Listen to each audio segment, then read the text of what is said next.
시청자 여러분 안녕하십니까? 굿모닝 YTN 3부 시작합니다. 네, 팔레스타인 가자 지구를 통치하는 무장정파 하마스가 이스라엘을 공습했습니다. 이스라엘이 반격하면서 현재까지 양측에서 사망자 수백 명이 나왔는데요. 김진호 기자가 보도합니다. 유대교 안식일인 7일 새벽, 이스라엘 곳곳에 공습 사이렌이 울립니다. 하마스의 기습적인 로켓 공격 때문인데 수천 발의 로켓 공격이 잇따르면서 사망자가 속출하는 등 큰 피해가 발생했습니다. בסביבות השעה 6 בבוקר בערך נפל פה טיל ליד הבית. כתוצאה מכך הכל נשרף, הבית נהרס, חלונות. 저고도 방공망인 아이언돔 등 철통 방어를 자랑하던 이스라엘의 방어 시스템은 갑작스러운 공격에 취약한 모습을 보였고 이스라엘로서는 이례적으로 많은 사상자가 발생했습니다. 이스라엘 국가구조대는 수십 년 만에 가장 치명적인 공격이라고 밝혔습니다. 하마스는 이스라엘의 범죄를 끝내기 위한 군사작전이라고 선언했습니다. هذا يوم الثورة الكبرى من أجل إنهاء الاحتلال الأخير ونظام الفصل العنصري الأخير في العالم. أيها الصالحون والصالحات. 대대적인 로켓포 공격과 함께 이스라엘에 침투한 하마스 대원들은 경찰서를 습격하고 군인들을 인질로 잡았습니다. 이스라엘 경찰은 200~300명의 무장대원이 침투했으며 이 가운데 일부는 여전히 자국 내에 은신 중일 것으로 추정하고 있습니다.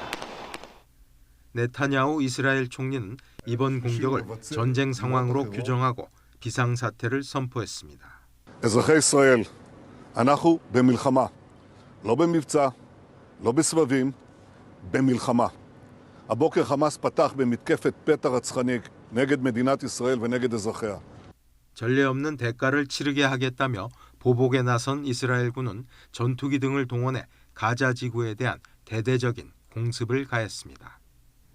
사상자가 2,000명에 육박할 정도로 인명피해가 컸습니다. 이번 무력 충돌은 2021년 5월 이스라엘과 하마스 간 11일 전쟁 이후 최대 규모로 관측됩니다. YTN 김진호입니다. 하마스의 이스라엘 기습 공격을 바라보는 세계 시각은 엇갈렸습니다. 서방은 테러 행위라 맹비난했고 이란 등 일부 중동 국가들은 적극 지지 의사를 밝혔습니다. 류재복 기자입니다. 베냐민 네타냐후 이스라엘 총리와 통화한 조 바이든 미국 대통령이 긴급 연설에 나섰습니다. 테러 공격은 정당화할 수 없다며 하마스의 이스라엘 공격을 비난했습니다. 아울러 이스라엘을 흔들림 없이 지지할 것임을 천명했습니다. The United States stands with the people of Israel in the face of these terrorist assaults. Israel has the right to defend itself and its people. 중동 국가들의 분위기는 다릅니다. 예멘과 쿠웨이트 등에서는 하마스의 공격을 지지하는 집회가 열렸습니다. 이란은 지지의 뜻을 밝혔고 팔레스타인 무장단체인 이슬라믹 지하드도 공격에 동참하겠다고 선언했습니다. خرجنا اليوم فرحا وسرورا بعملية طوفان الأقصى ذلك الطوفان العظيم الذي أعاد للأمة عزتها وكرامتها. 하마스가 이스라엘을 공격한 이유는 아직 알려지지 않았습니다. 다만 이스라엘 초강경 우파 정권의 정착촌 확장 움직임이 빌미를 준 것으로 추정됩니다. The rise of Israeli politicians who really want to reoccupy what Jews refer to as the Temple Mount, Muslims refer to as the Haram Sharif, the holy sanctuary. 하마스의 이스라엘 공격은 미국 중재로 관계 개선을 꾀하고 있는 사우디아라비아와 이스라엘 관계는 물론 중동 전체에도 적잖은 파장을 미칠 것으로 보입니다. YTN 유재복입니다. 우리에게 잘 알려진 북한 영변 핵시설 내 오메가와트 원자로 활동이 일시 중단된 징후가 포착된 걸로 알려졌습니다. 핵무기용 플루토늄을 추출하기 위한 작업일 가능성이 큰 가운데 국방부는 관련 동향을 예의주시하고 있다고 밝혔습니다. 김문경 기자가 보도합니다.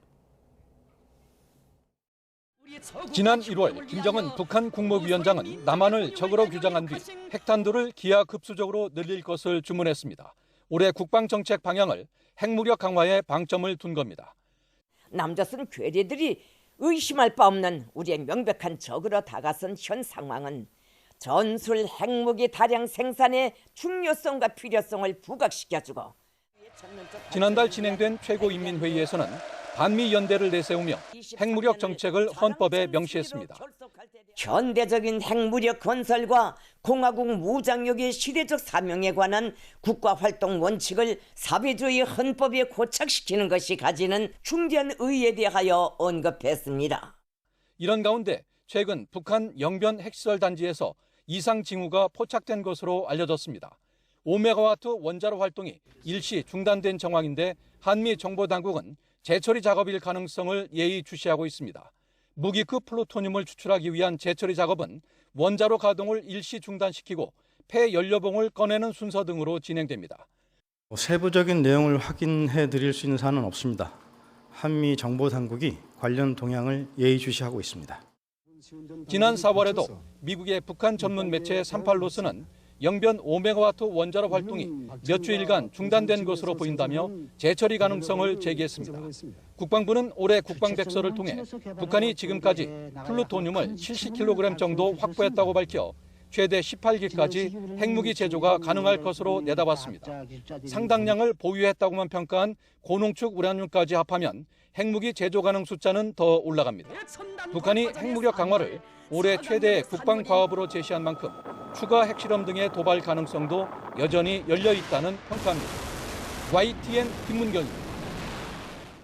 서울 강서구청장 보궐선거의 사전투표율은 22.64%로 집계됐습니다. 역대 지방선거와 재보궐선거를 통틀어 가장 높았습니다. 오는 11일 본투표를 앞두고 여야는 이번 연휴 총력전에 돌입했습니다. 조성호 기자입니다. 서울 강서구청장 보궐선거 사전투표소 앞에 주민들이 길게 늘어서 있습니다. 줄이 좀처럼 줄지 않을 만큼 투표 열기가 상당합니다. 실제로 이틀에 걸쳐 실시된 사전투표의 최종 투표율은 22.64%. 강서구 유권자 50만여 명 가운데 11만 3천여 명이 투표에 참여했습니다.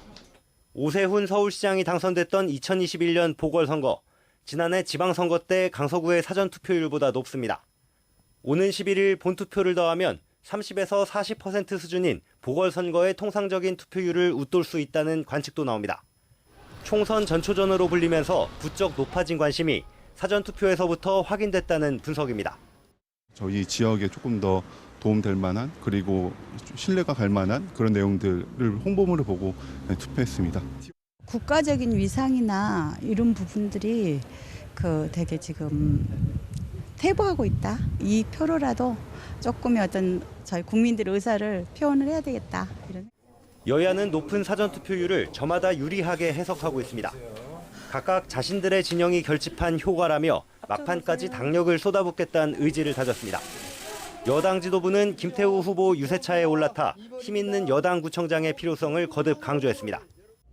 대통령 또 서울시장 국민의힘이 전폭적으로 지원해서 강서에 그동안 밀린 숙제, 수건 싹 다 해결해줄 해결사 우리 김태호입니다. 민주당 지도부도 진교훈 후보를 당선시켜 윤석열 정권을 심판해달라며 맞불을 놨습니다. 단순히 구청장 선거가 아니라 1년 5개월 윤석열 정부의 오만과 독선, 무능과 무책임에 대한 확실한 심판입니다, 여러분. 단식 후 회복 치료 중인 이재명 대표는 첫 현장 유세에 나설 예정이었지만 일정을 취소했습니다. 진교훈 후보를 돕겠다는 이 대표의 강한 의지를 몸 상태가 따라주지 못했다고 당 관계자는 전했습니다. 하지만 국민의힘은 경찰 출신인 진 후보를 전과 사범이자 토착비리 피의자가 지원하는 이상한 모양새를 연출하지 않으려고 도망간 거라고 꼬집었습니다. 군소정당 후보들 역시 지지를 호소하며 표심 잡기 경쟁에 뛰어든 가운데 여야의 양보 없는 선거전은 연휴 기간 내내 치열하게 전개될 걸로 보입니다. YTN 조성호입니다. 윤석열 대통령이 여야 간 이견으로 인사청문 경과보고서 채택이 불발된 신원식 국방부 장관 후보자를 장관직에 임명했습니다. 여야는 앞서 지난달 27일 신 후보자에 대한 인사청문회를 실시했지만 적격성을 놓고 견해차를 좁히지 못하면서 인사청문 경과보고서를 채택하지 못했습니다. 이에 윤 대통령은 그제를 기한으로 국회에 보고서 재송부를 요청했지만 이루어지지 않자 임명을 강행했습니다. 윤 대통령은 이와 함께 여당의 적격, 야당의 부적격 의견이 병기돼 인사청문 경과 보고서가 채택된 유인촌 문화체육관광부 장관에 대한 임명도 재가했습니다.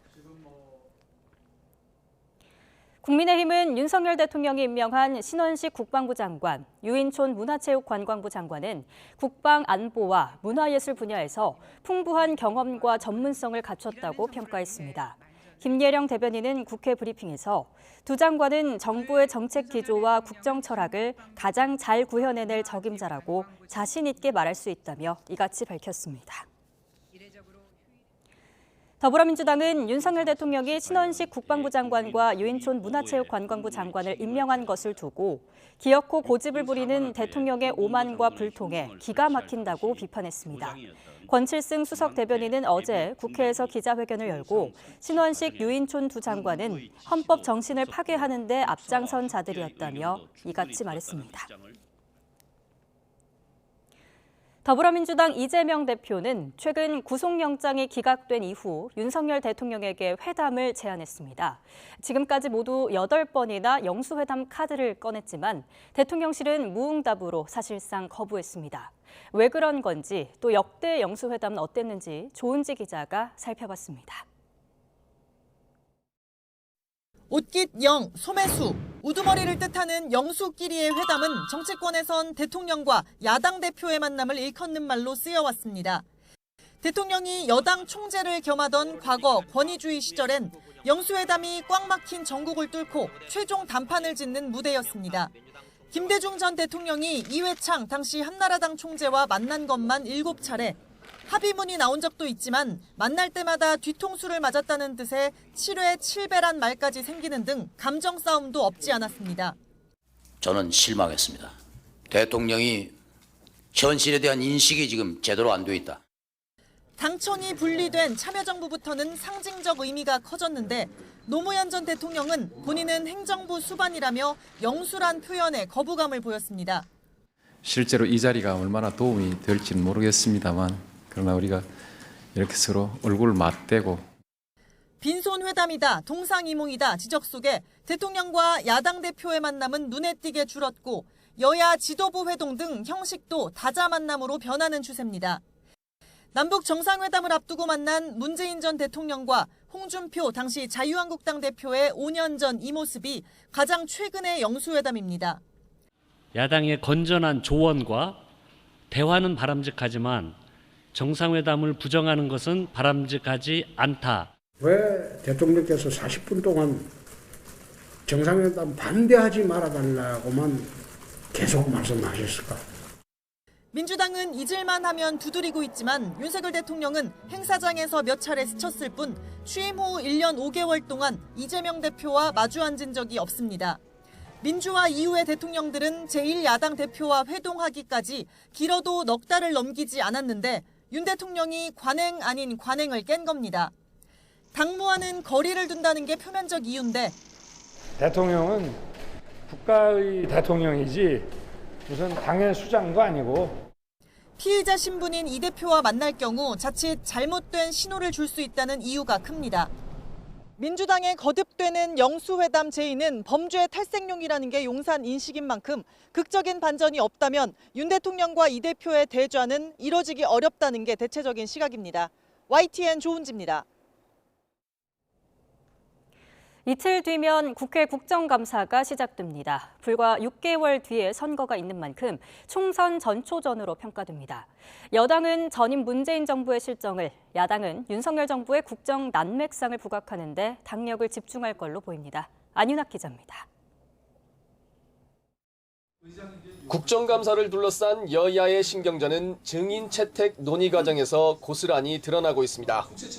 기획재정위원회에서 국민의힘은 김현미 전 국토교통부 장관과 홍장표 전 청와대 경제수석 등을 증인으로 요구하고 있는데 공격 목표로 삼은 건 문재인 정부 통계 조작 의혹입니다. 특히 민주주의에 대한 지대한 위협으로 작용하는 통계 조작, 다시는 우리 사회에 발붙이지 못하도록 제도를 점검하고 대책을 제시해 나가겠습니다. 감사원 감사 결과를 조작 감사라고 주장해온 민주당은 이 같은 여당 요구를 거부하고 있어 협상은 난항을 겪고 있습니다.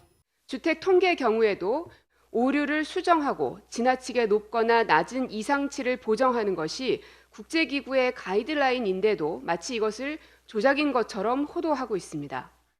전임 정부와 현 정부 기조가 확연하게 갈리는 외교 정책을 다루는 외교통일위원회도 격전지로 꼽힙니다.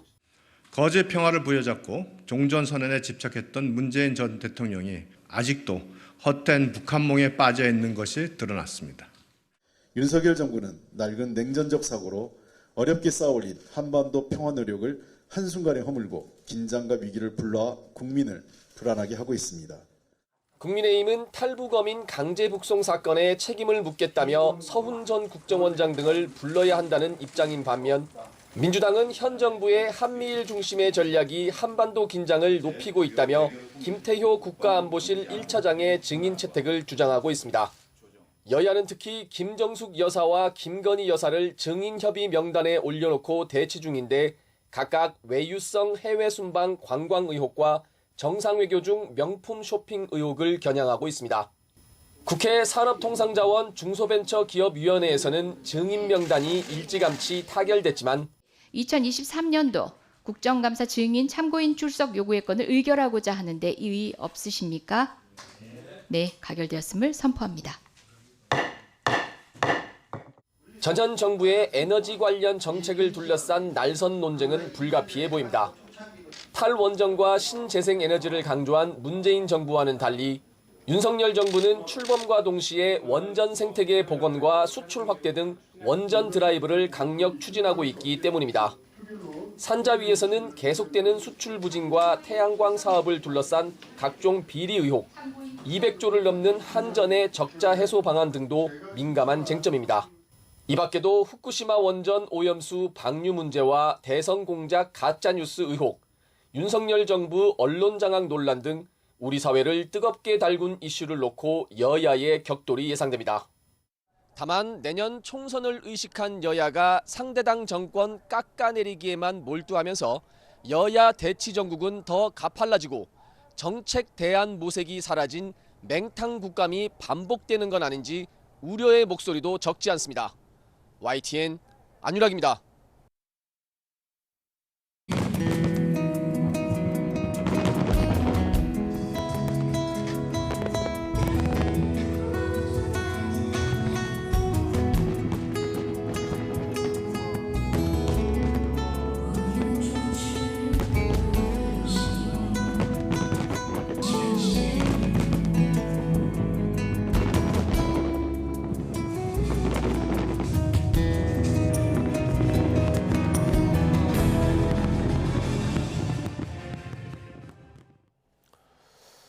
국내 최대 규모의 불꽃쇼인 세계 불꽃축제가 어제 저녁 서울 여의도 한강공원 일대에서 열렸습니다. 올해로 19회째를 맞은 세계 불꽃축제에서는 저녁 7시부터 8시 반까지 10만 발이 넘는 불꽃이 서울 밤하늘을 환하게 밝혔습니다.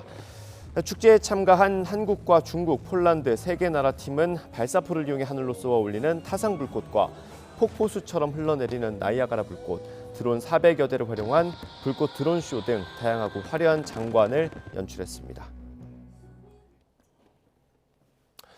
국내 최대 광학 망원경을 갖춘 경북 영천의 보현산 천문대에서 보현산 별빛 축제가 열렸습니다. 축제 현장을 찾은 시민들은 낭만적인 별빛과 함께 깊어가는 가을을 만끽했습니다. 김근우 기자입니다.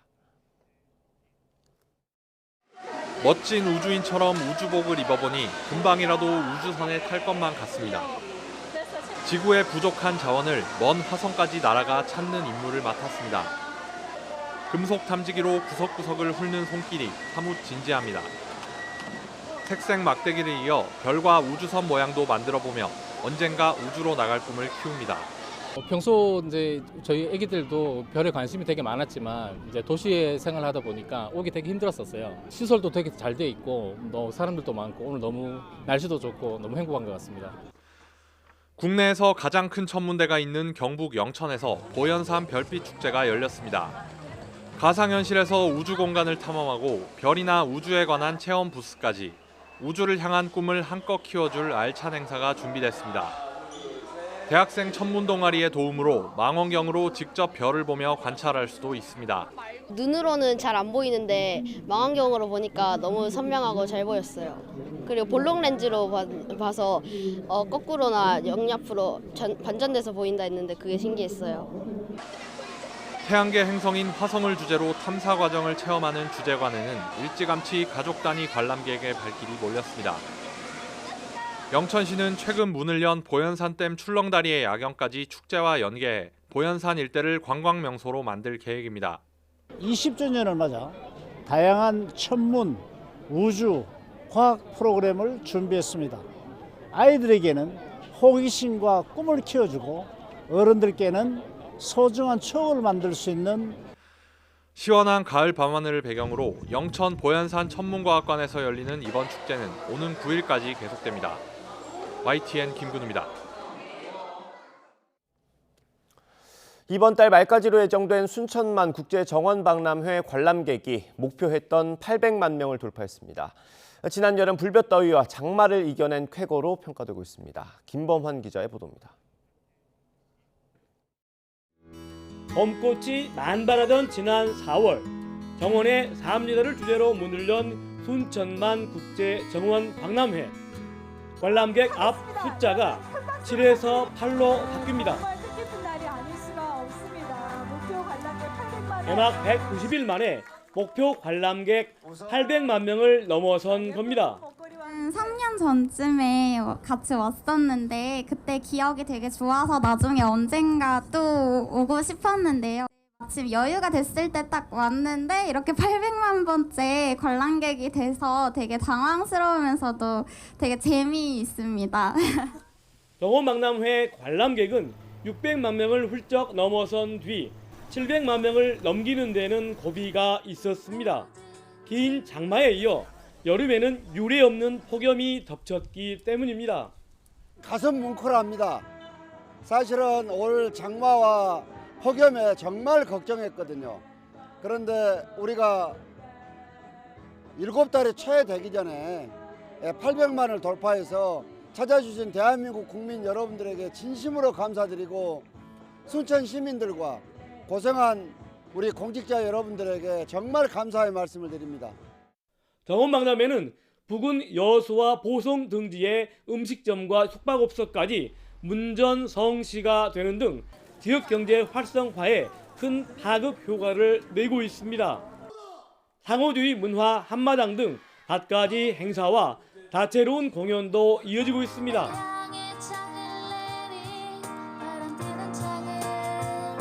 일본 문화를 소개하려고 저희들이 왔습니다. 처음 박람회는 너무너무 아름답고 엄청 크니까요.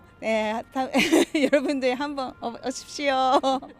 깊어가는 가을 하늘 아래 정원박람회장은 국화가 만발하기 시작했고 겨울철에 진객 흙두루미도 순천만 습지로 날아올 예정입니다.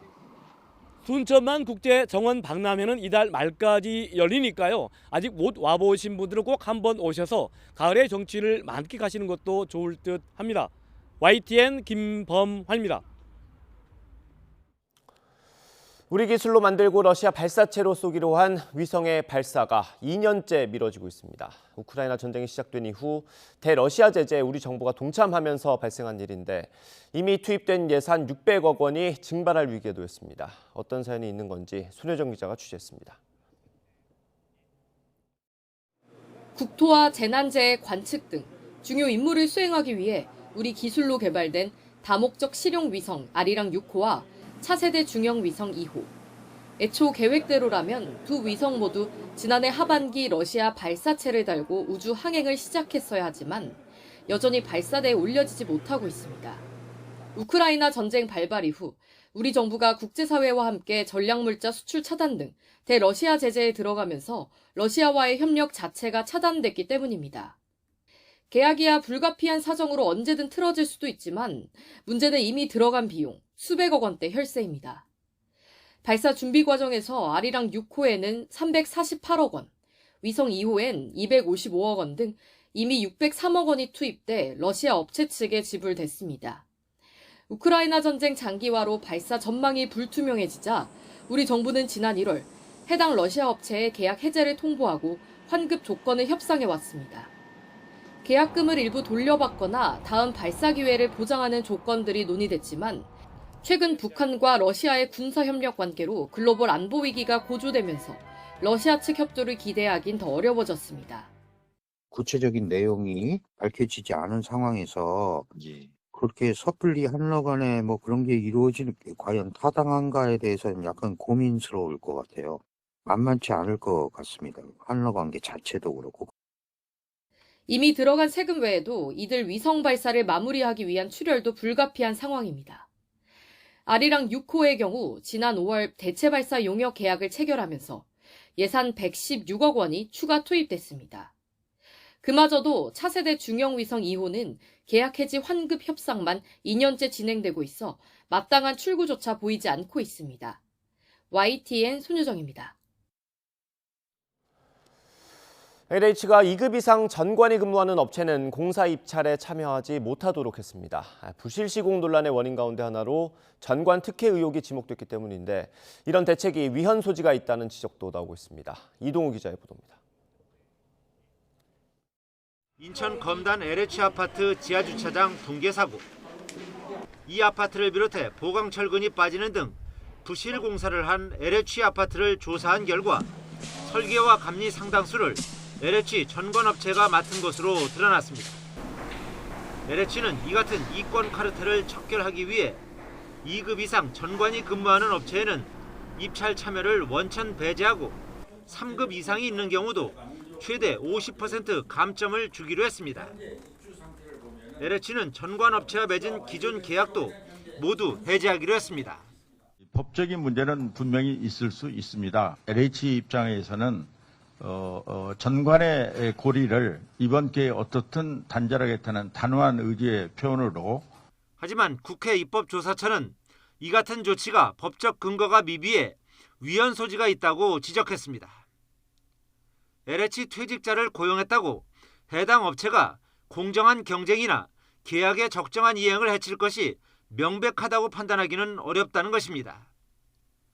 또 퇴직 공직자의 재취업에 관해서는 이미 공직자윤리법에서 취업 제한 제도가 시행이 되고 있는데 추가적인 조치는 과도하다는 판단입니다.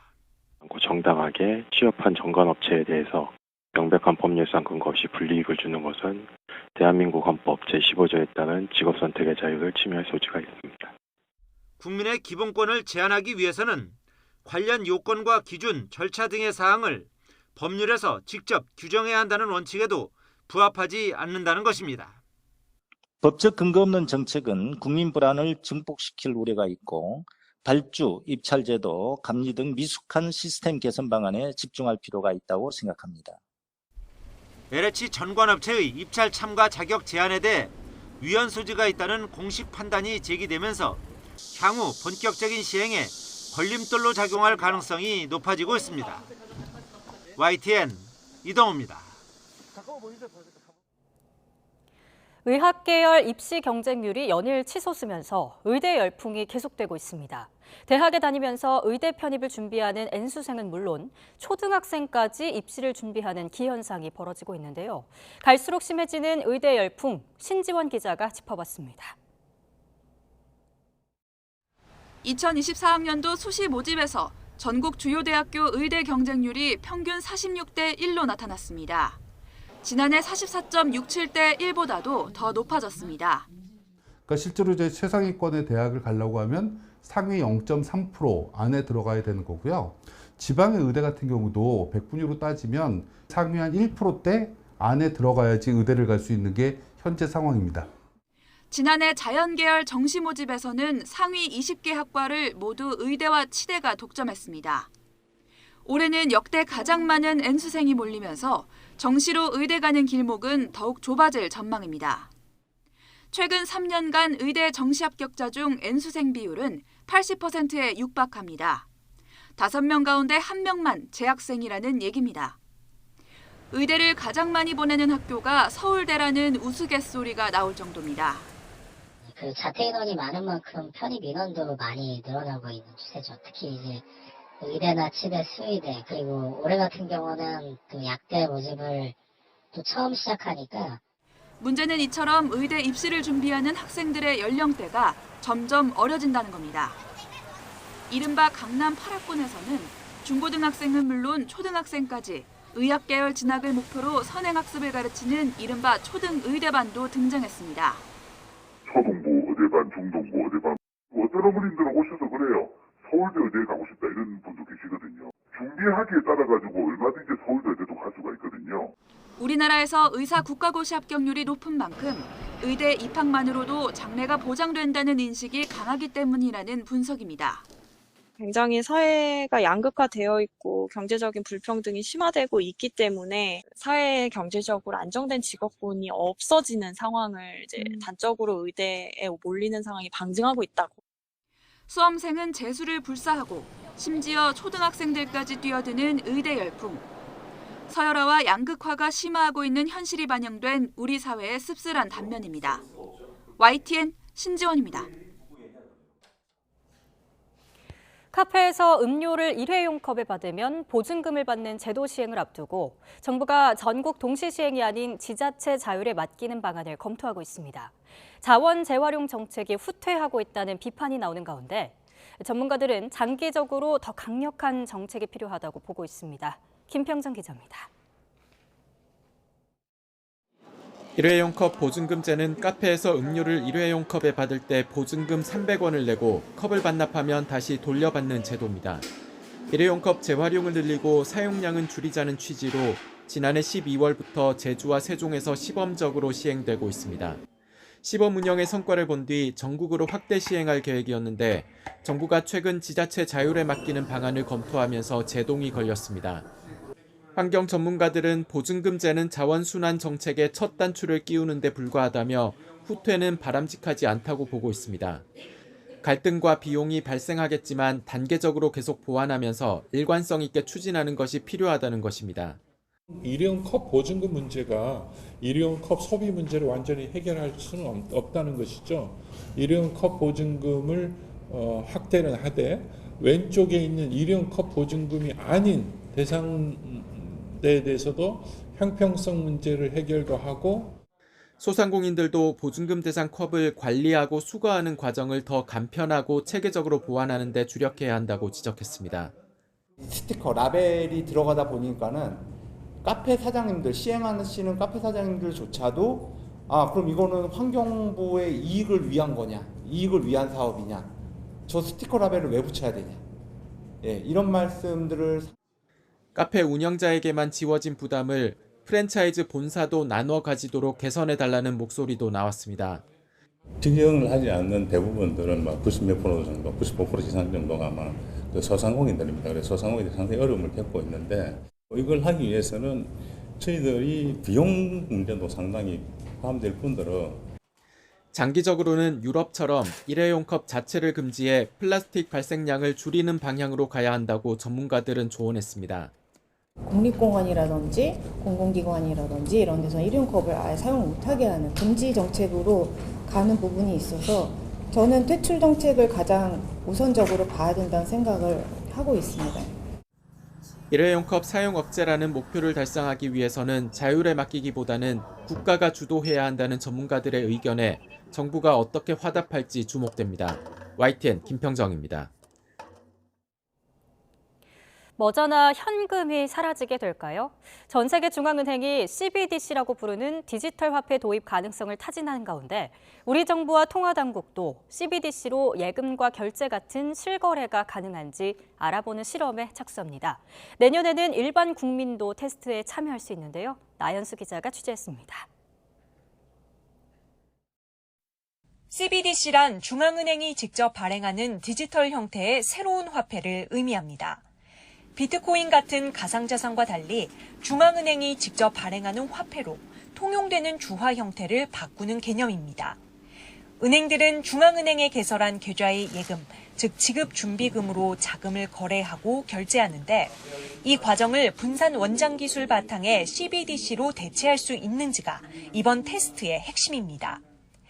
한국은행이 기관용 디지털 통화를 발행하면 금융기관이 연계된 디지털 지급수단인 토큰을 발행해 사용하는 방식으로 진행됩니다. 테스트 과정에는 일반 국민도 참여할 수 있습니다.